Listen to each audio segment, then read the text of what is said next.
Welcome to the Banker Lamp. Please enjoy the video. In this video, I will show how to make mango sorbet no blender, only way. Pit and chop ripe mangoes and freeze chunks until solid, then mash thoroughly with sugar and lemon juice. Use a chilled bowl and a sturdy fork or potato masher to create a smooth puree, pressing through a sieve if you want extra silkiness, then refreeze briefly to firm before scooping and serving.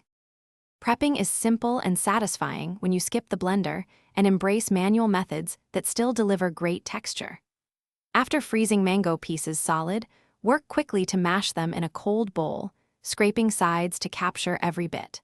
Stir in sugar or syrup and a squeeze of lime or lemon to brighten the flavor, then chill the mixture until it reaches a scoopable consistency before serving or storing in the freezer. If you are enjoying this guide, please subscribe and like the video. It really helps creators keep making content you love. Quick recommendation: Robot Face upgrade your clean game with the Shark AI Ultra Robot Vacuum Voice Control, which makes kitchen cleanup effortless after dessert prep. Check the description for the link and other deals to learn more, and if you pick one up, it might save you time to make more sorbet. Now let's get back to the video. To improve texture and taste without a blender, consider folding in a little coconut cream or simple syrup to soften icy bits and boost creaminess. Brighten the sorbet with lime zest or a tiny pinch of salt, and adjust sweetness with small additions of sugar, tasting as you go.